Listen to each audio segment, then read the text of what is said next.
Good afternoon, everyone. In this video, we're going to be going over what I did this last week as I'm scaling my floor coating business to 3 million.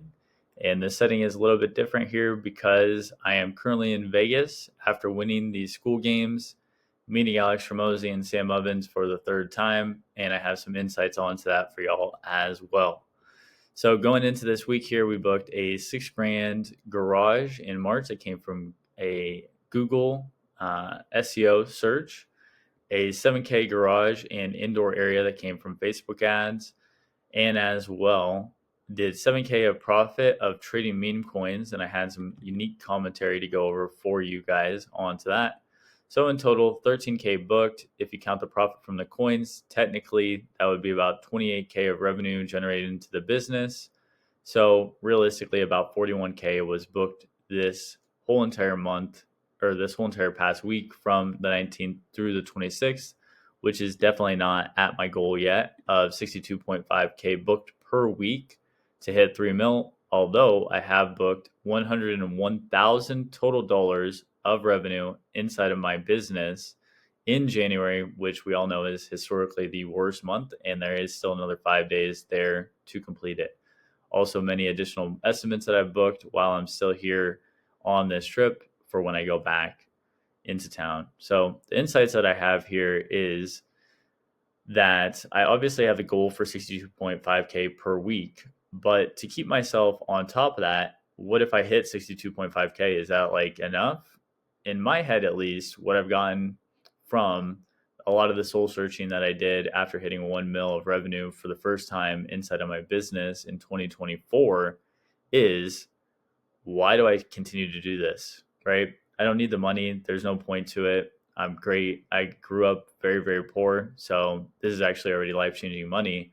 But the biggest thing that was a mentality shift for me was listening to something that Hermosi said about the idea of being tired at the end of the day.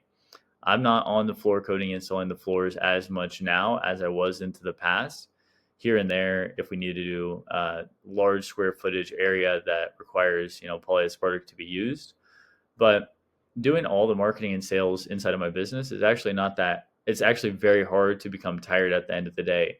So the idea that I had from all of that is to break my previous weekly high every week. So if I hit a 51K week, that is the new benchmark for what I need to be hitting at least. Obviously, I have the 62.5K goal per week, but when I hit that, the next goal is whatever that number was that week to try to book even more onto it, because I can collect deposits and continue to get myself even more booked out.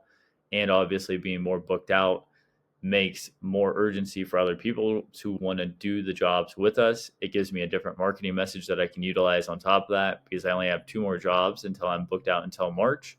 And then all of my marketing messages will move towards booking out into the spring season and continuing to compound those at a faster clip, because it's already going to be warm out. The people are going to understand that. And I'm going to book even more at a quicker clip across that, as well as talking to all my commercial contacts saying, hey, man, just want to make sure that I am fulfilling for you guys when you need these jobs done. So do you have any time that you're looking for these, so that I can at least pencil it in to make that in there for you? And all being transparent and honest with that, which comes from being insanely booked out at that time. So whenever I hit this 62.5K per week, the next goal is to just keep cranking that even higher and higher and making that the new benchmark, so that I need to work insanely even harder to hit those numbers again with it, while being disappointed if I don't, but obviously not letting that mess up my mojo into the future. So the next point here is the shiny object syndrome. So I turned $500 this past week into $7,000 of profit from trading meme coins, and I cashed all of that out. So the thing is realistically, this took me 4 days to do across this past week, which is why I didn't book out as much, because I was not as into it as I was for trading the meme coins, like 10 hours per day, every day for those 4 days to be able to do that. But one of the insights that I had is that shiny object syndrome. When does it transpose from being shiny object syndrome or not? Because a lot of people will say, Jack, maybe you should do, the decorative concrete on top of the floor coatings that you do. Maybe you should do driveway resurfacing, Jack. But all of that adds additional complexity for more services and will end up making my business be a lot more discombobulated. Why don't you lay concrete, Jack? You could probably get those numbers very easily, but I would have to have entirely different crews. I would have to have an entire different kind of SOPs that we would have. I'd have to have everybody trained up on additional kind of things where we can turn around a $4,000 garage in one day, be able to do 20K per week for one crew. But you could do 3 times as much as that, Jack. Well, the thing is something is shiny object syndrome if it is not inside of what the intended goal was for that. So we do garages, basements, commercial spaces. That's all we do. And that's all I want to do because we are already experts at that. And the more I drill onto that, the less cost per lead I'm going to have, the more referrals I'm going to have, the more brand identity I'm going to have with doing great work for those, the more reviews we're going to get, the more testimonials, the more referrals, everything's going to spin in that way. So was this, if I made $7,000 off of these coins, that's actually shiny object syndrome. But if I made 30,000, that would be like $120,000 of revenue inside of floor coating business at a 25% margin. So that wouldn't be a shiny object syndrome if you think about it, because I'm done with the trading after I do that and clock out on the 30K. So the point being is that this was shiny object syndrome, point blank. I say the good, I'm going to say the good and the bad with this across this whole entire channel. That was shiny object syndrome. But if I did 30K, I can buy a whole nother trailer setup basically at that point. And it wasn't shiny object syndrome.